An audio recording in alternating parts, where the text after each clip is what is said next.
دھاندلی کے خاتمے کے لیے الیکٹرانک ووٹنگ مشین، آپ کو اس حوالے سے بھی بتائیں گے، آپ بتائیں گے دھاندلی کے خاتمے کے لیے الیکٹرانک ووٹنگ مشین متعارف کرائی، نیب قوانین اور الیکٹرانک ووٹنگ مشین کے خاتمے کے لیے ہی یہ سب متحد ہوئے تھے۔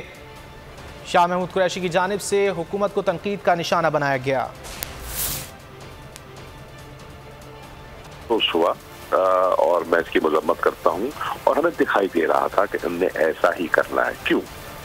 بنیادی طور پر یہ خائف ہیں کہ اوورسیز پاکستانیوں کو اگر ہم نے ووٹنگ رائٹ دے دیا تو ان کی واضح اکثریت ہمدردیاں رکھتی ہے تحریک انصاف سے۔ یہ احساس نہیں کر رہے کہ وہ قیمتی پاکستانی ہیں جن کی ریمیٹنسز سے ملک چلتا ہے۔ ہماری برآمدات سے زیادہ ان کی امداد ہے، اور پھر پڑھے لکھے لوگ ہیں، ان میں ٹیکنوکریٹس ہیں، یہ کنٹریبیوٹ کر سکتے ہیں، پالیسی فارمولیشن میں ملک کی مدد کر سکتے ہیں۔ انہوں نے اپنی سیاست کو دیکھا، ملک کے مفاد کو نہیں دیکھا۔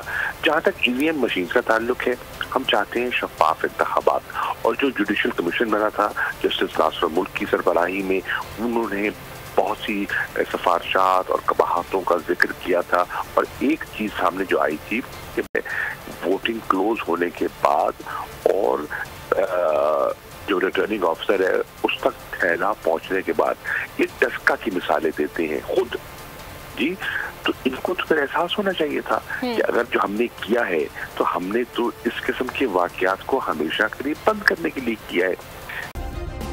سبسکرائب کریں اور بیل دبائیں تاکہ کوئی خبر رہ نہ جائے۔